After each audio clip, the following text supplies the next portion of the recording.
ស្រឡាញ់គ្នាយូរណាស់ហើយសង្សារអើយបងសុំសួរតាំងពីបងជួបក្នុងជីវិតស្ងួនបេះដូងអូនធ្លាប់មានបងទេមានឈ្មោះជាសង្សារកាយវិការប្រងើយហើយចេះមិនដាច់ឋានៈបងត្រូវជាអ្វីអ្នកដតីឬជាមិត្តអូនអ្នកដតីឬជាអ្នកណា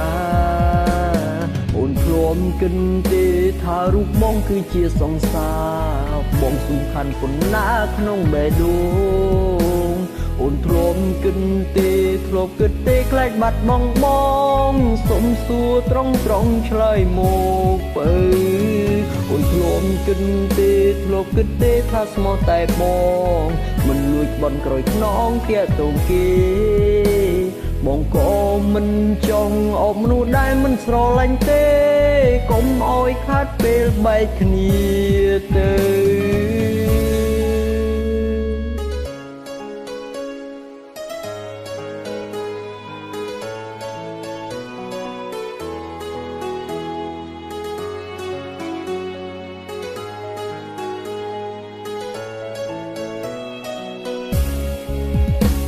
ខ្ញុំចង់ប្រាប់ថា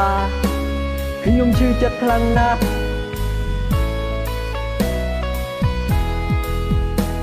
ហេតុអី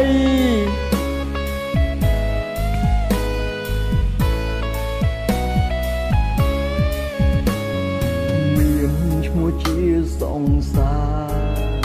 កាយវិការប្រងើយហើយ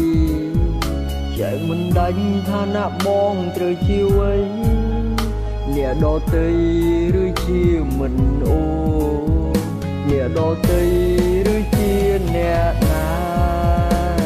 អូនធ្លាប់គិតទេថារូបបងគឺជាសង្សារបងសំខាន់ប៉ុណ្ណាក្នុងបេះដូ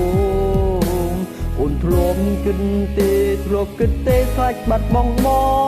សុំសួរត្រង់ឆ្លើយមកបើអូនធ្លាប់គិតទេធ្លាប់គិតទេថាស្មោះតែប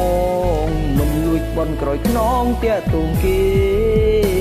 បងក៏មិនចង់អបមនុស្សដែលមិនស្រឡាញ់ទេកុំអោយខាត់ពេលបែកគ្នាទៅ